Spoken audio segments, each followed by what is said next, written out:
ایک سٹا کھیلا جاتا ہے. میں سمجھتا ہوں کہ اس کے بعد سٹا کھیلنے والوں کے جو دروازے ہیں وہ بند ہوتے ہوئے نظر آئیں گے. کیونکہ آپ اگر بینکوں میں اپنا ڈالر رکھیں گے تو آپ کو 5% ٹیکس دینا پڑے گا. تو یہاں پہ آ کے میرے خیال سے کچھ بہتری نظر آ رہی ہے. اور پھر غریب آدمی اور عام آدمی کا مسئلہ وہی ہے جناب، روٹی کپڑا مکان. کپڑا اور مکان.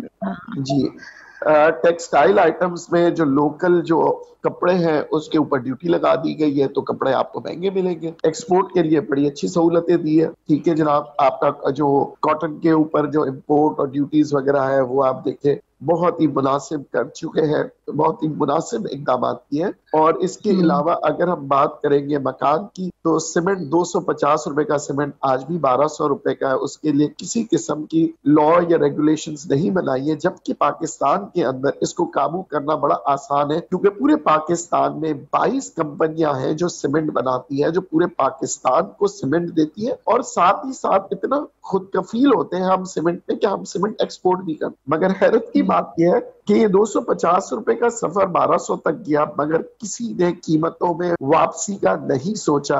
اور آپ کے سامنے ہے کچھ سیمنٹ کمپنیاں جو ہیں وہ آئے تھے اور آج وہ گروپ آف کمپنیز بن چکے ہیں. انہوں نے یعنی ٹیکسٹائل ملیں ڈال دی، انہوں نے اتنے پیسے کمائے سیمنٹ کے کاروبار سے کہ یہ 22 لوگ پاکستان کے امیر ترین لوگ بن گئے.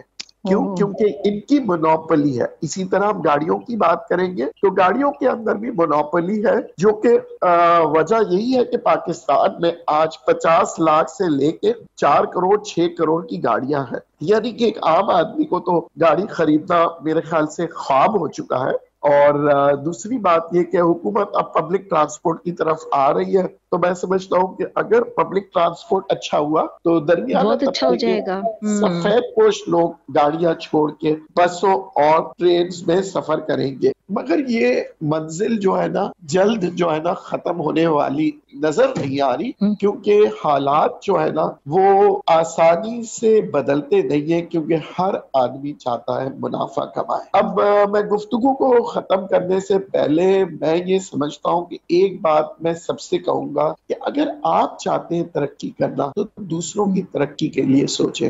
اگر آپ چاہتے ہیں آپ کے گھر میں خوشیاں آئیں تو دوسروں کی خوشیوں کے بارے میں سوچیں. جب تک آپ دوسروں کے بارے میں نہیں سوچیں گے اور کثرت کے ساتھ استغفار نہیں کریں گے، سب سے بڑی جو دعا ہوتی ہے وہ یہی ہوتی ہے کہ اللہ پاک ہم سب کی مغفرت کرے. کیونکہ ہم کیا کرتے ہیں کہ ہم اپنی غلطیوں کو کبھی نہیں مانتے، ہم کبھی استغفار کی طرف نہیں جاتے. ہم یہ سوچتے ہیں کہ ہم جو ہیں بس ہم نے کوئی گناہ نہیں کیے، جبکہ اللہ پاک ہم سب کے لیے غفور و رحیم ہے، وہ معاف کرنے والا ہے.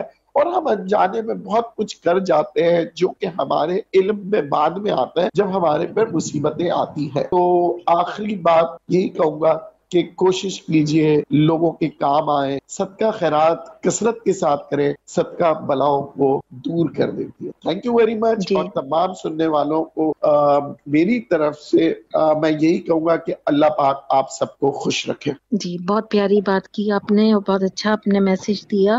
اور جو ہم شروع میں گفتگو کر رہے تھے کہ جو سمندری طوفان آنا ہے تو اس کے لیے کچھ انتظامات ہوں اور اللہ تعالیٰ رحم فرمائے ہم پر. اور اسی کے ساتھ سامعین مجھے اور ندیم مولوی کو اجازت دیجیے. اللہ حافظ.